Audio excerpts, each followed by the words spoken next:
Hey guys, welcome to my new blog. તો આજે અમે આવ્યા છે ખેતરમાં ભાજી તોડવા માટે.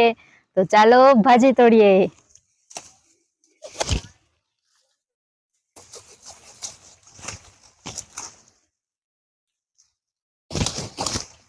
તો ગાઈઝ, આ ભાજી અમે તોડીએ છીએ. આ ભાજી છે બરફની ભાજી.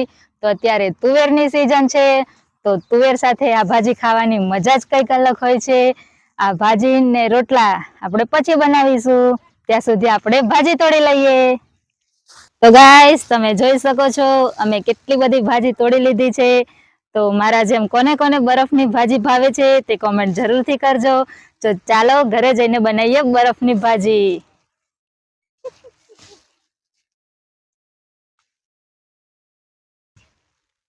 તો અમે ભાજી તોડીને ઘરે આવી ગયા છે અને સાફ કરવા માટે બેઠા છે. તો આ બરફની ભાજીનું પાન છે અને આ એના બી છે. તો આપણે આના બધા પાન આવી રીતના તોડી લેવાના અને પછી સમારી લેવાના. જો આવી રીતના સમારવાના. તો આવી રીતના અમે કેટલા બધા પાનને સમારી લીધા છે, જોવો તમને બતાવું.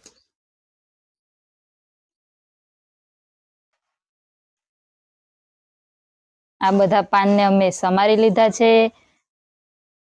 હવે આને આપણે ધોઈ નાખીશું. તો આપણે ભાજી ધોવા માટે બેસી ગયા છે. આવું ચાલુ પાણીએ ભાજી ધોઈએ તો સરસ ધોવાઈ જાય. જો મેં કેવી ભાજી ધોઉં છું.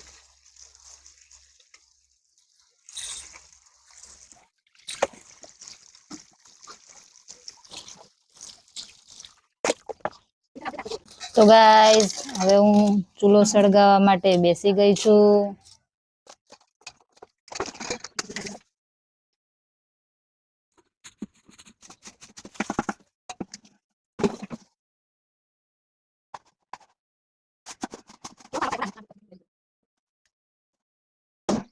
હવે આપણે તો ગાઈઝ, મારાથી ચૂલો સીધી રીતના ક્યારેય ના સળગે, એટલે હું આવી બોટલો ભેગી કરું ને પછી આવી બોટલો સળગાવું એટલે ચૂલો ફટ ડીકીને ચાલુ થઈ જાય.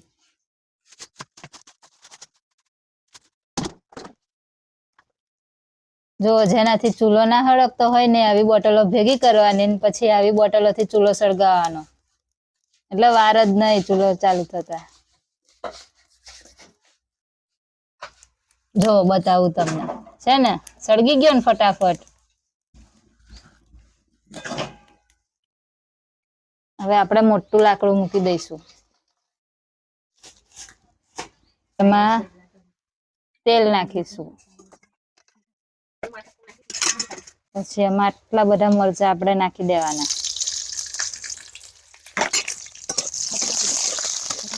તો ફ્રેન્ડ્સ, વિડીયો બનાવવામાં મારા બધા મરચાં બળી ગયા છે.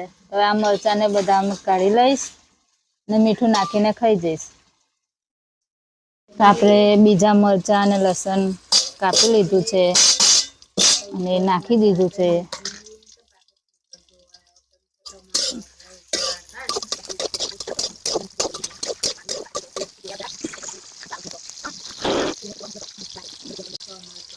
તુવેરના દાણા અને ભાજી આપણે ધોઈ લીધી છે, એ આપણે થોડા મરચાં શેકાય એટલે નાખી દેવાની.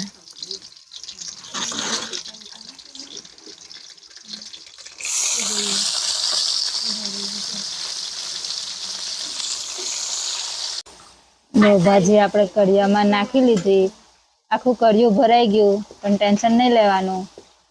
તો બનશે ને તો આટલી અમથી થઈ જશે. કેટલી થશે? આટલી અમથી.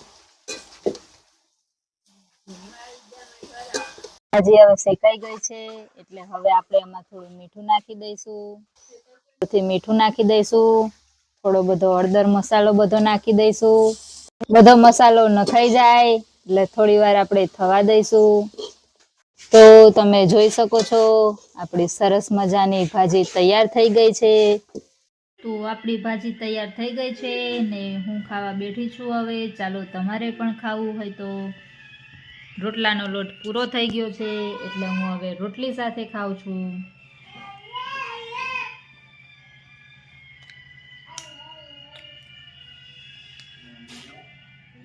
તો એકદમ સરસ મજાની ભાજી બનીને તૈયાર થઈ ગઈ છે. આ આપણા બળી ગયેલા મરચાં એટલે પણ સારા લાગે છે.